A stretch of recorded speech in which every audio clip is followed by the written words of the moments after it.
नमस्कार। आज हम ह्यूमन ज्योग्राफी के चैप्टर 1 नेचर एंड स्कोप की चर्चा करेंगे।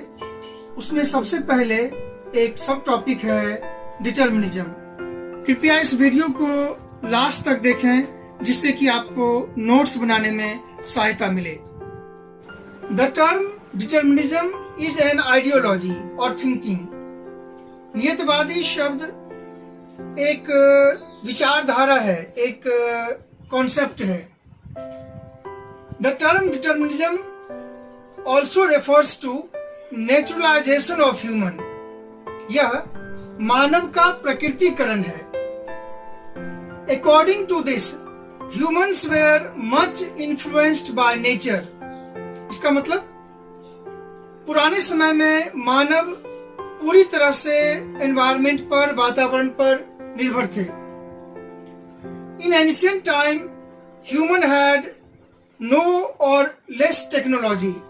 बहुत पहले मानव के पास ज्यादा तकनीकी नहीं थी। तो lack of technology human were not able to change और मॉडिफाई नेचर। तकनीकी नहीं होने की वजह से मानव नेचर को चेंज नहीं कर सकता था। It means they had to live according to nature. इसका मतलब यह हुआ कि उनको नेचर के अकॉर्डिंग ही रहना था। Nature controls human activity. तकनीकी नहीं होने से नेचर इंसान के बिहेवियर को भी कंट्रोल करता था। According to this concept nature is master and human is slave. इस कॉन्सेप्ट के अनुसार नेचर को मास्टर यानी मालिक और ह्यूमन को स्लेव यानी कि दास माना गया। Nature is active and human is passive. इसका मतलब नेचर एक्टिव था और ह्यूमन एक्टिव नहीं था। Human were totally depend upon nature. मानव पूरी तरह से नेचर के ऊपर डिपेंड था। अब हम बात करते हैं कुछ एग्जाम्पल की। Ancient tribal society were depend directly upon nature for food, shelter, cloth etcetera. प्राचीन आदि मानव अपनी आवश्यकताओं के लिए पूरी तरह नेचर पर डिपेंड थे। अब हम बात करते हैं उन लोगों की जिन लोगों ने इस विचारधारा को सपोर्ट किया, डिटर्मिनिज्म को सपोर्ट किया। इसमें एक नाम आता है Ellen Semple. Ellen Semple supported such ideology, it means determinism. अब हम आपको बताएंगे कि पेपर में इस टॉपिक से किस टाइप के क्वेश्चन आ सकते हैं। तो पहला फॉर्म है व्हाट इज डिटर्मिनिज्म, नियतिवाद क्या है। दूसरा है एक्सप्लेन नेचुरलाइजेशन ऑफ ह्यूमन, मानव के प्रकृतिकरण की व्याख्या करें। तीसरा है nature controls human activity, explain how. प्रकृति मानव के क्रियाकलापों का नियंत्रण करती है, कैसे, व्याख्या करें।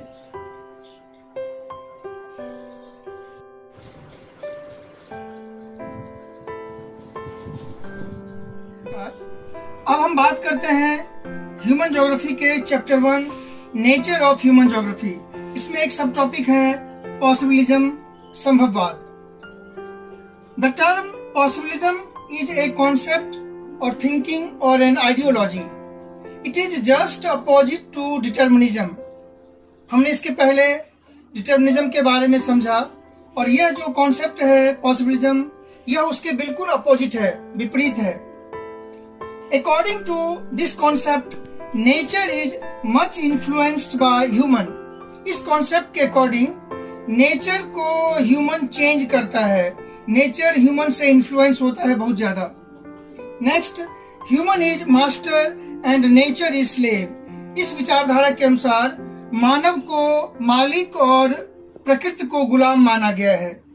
नेक्स्ट है human is active and nature is passive. इस कॉन्सेप्ट के अनुसार ह्यूमन को एक्टिव माना गया है और नेचर को एक्टिव नहीं माना गया है। फिर हम बात करते हैं उन फैक्टर्स की वजह से जिनके कारण नेचर इंसान से ज्यादा इन्फ्लुएंस होता है।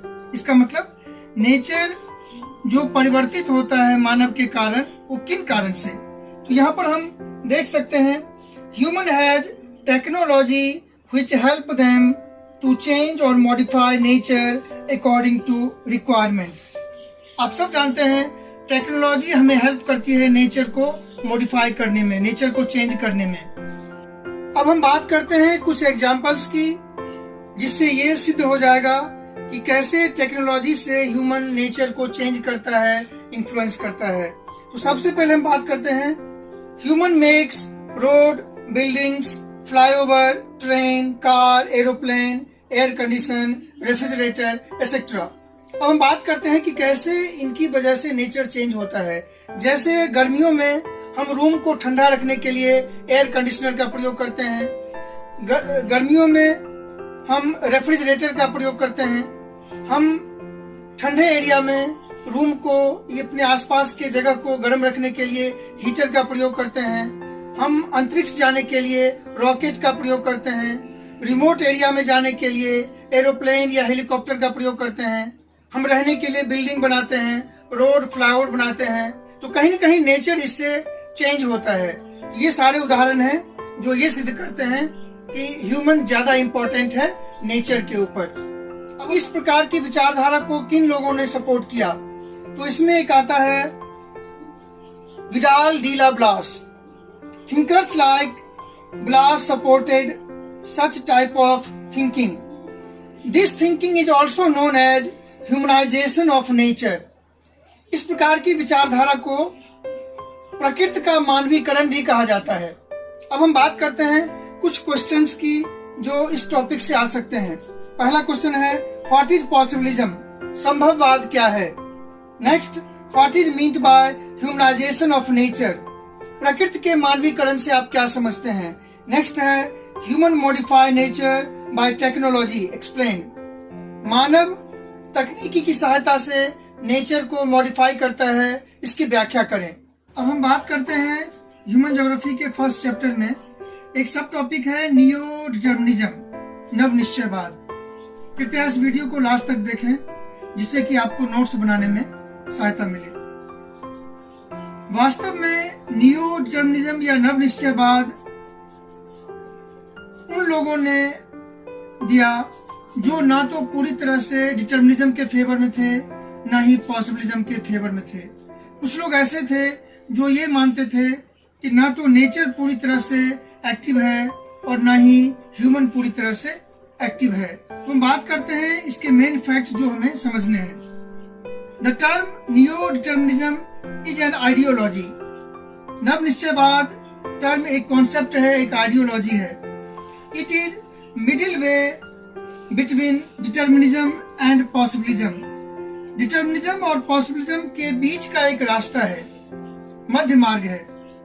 According to this concept neither nature is active nor human is active. इस विचारधारा के अनुसार ना तो नेचर और ना ही ह्यूमन कोई भी एक्टिव नहीं है। Next, according to this concept neither nature is master nor human is master. इस विचारधारा के अनुसार ना तो नेचर मालिक है और ना ही ह्यूमन मालिक है। It means neither nature can fully control human nor human can fully control nature. इसका मतलब यह हुआ कि प्रकृति पूरी तरह से मानव को नियंत्रित नहीं कर सकती, जैसा कि डिटर्मिनिज्म में बताया गया था, और ना ही मानव पूरी तरह से नेचर को कंट्रोल कर सकता है, जैसा कि पॉसिबिलिज्म में बताया गया था। ये बीच का एक रास्ता है। This concept is also known as stop and go determinism. आपने ट्रैफिक सिग्नल देखा होगा चौराहों पर, जब रेड लाइट जलती है तो हम रुक जाते हैं, जब ग्रीन होता है तो फिर चल देते हैं। वास्तव में इस कॉन्सेप्ट में यही कहा गया, अगर नेचर हमको डिस्टर्ब नहीं करे, जब तक नेचर प्रॉब्लम में नहीं आए, हम विकास कर सकते हैं। जैसे ही लगेगा कि नेचर चेंज हो रहा है, बैडली अफेक्ट हो रहा है, पोल्यूशन ज्यादा हो रहा है, उस केस में हम क्या करते हैं, हमें अपनी एक्टिविटी को कंट्रोल करना पड़ता है। यहाँ पर स्टॉप एंड गो का मतलब यही है कि हमें नेचर के कंडीशन को देख के आगे बढ़ना है। अगर हमारे एक्टिविटीज से, हमारे विकास कार्यों से नेचर बैडली अफेक्ट हो रहा है, नेचर पर बुरा प्रभाव पड़ रहा है, तो हमें अपने विकास कार्य को रोक देना है। तब तक रोकना है जब तक कि नेचर फिर से रिकवर नहीं हो जाए। तो इसी को कहा जाता है स्टॉप एंड गो डिटर्मिनिज्म। फिर हम बात करेंगे कुछ एग्जाम्पल्स की। For example, human cannot control natural disaster such as volcano, earthquake, tsunami, etc. हमने पॉसिबिलिज्म में पढ़ा था कि इंसान टेक्नोलॉजी से नेचर को कंट्रोल कर सकता है। हम आज भी ये देख सकते हैं कि जब भूकंप आती है, वोल्केनो होता है या कोई सुनामी आती है, हम किसी भी टेक्नोलॉजी से उसे रोक नहीं सकते। इसका मतलब टेक्नोलॉजी हमारी काम नहीं आती इन केसेस को रोकने में। तो ये एग्जांपल्स हो गए जो ये प्रूव करते हैं कि पॉसिबिलिज्म और डिटर्मिनिज्म के बीच का एक रास्ता है। अब हम बात करते हैं किन लोगों ने इस विचारधारा को इंट्रोड्यूस किया। तो this concept was introduced by Griffith Taylor. Griffith Taylor ने इस संकल्पना का प्रतिपादन किया। अब हम बात करेंगे कुछ ऐसे क्वेश्चन जो इससे रिलेटेड हो सकते हैं। पहला क्वेश्चन है, व्हाट इज नियो डिटर्मिनिज्म? नव निश्चयवाद क्या है या नव नियतिवाद क्या है? Next, there is middle path between determinism and possibilism, explain. संभववाद और नियतिवाद के एक बीच का एक रास्ता है, उसकी व्याख्या करें। Next, what is stop and go determinism? रुको और जाओ निश्चयवाद क्या है, इसकी व्याख्या करें। धन्यवाद।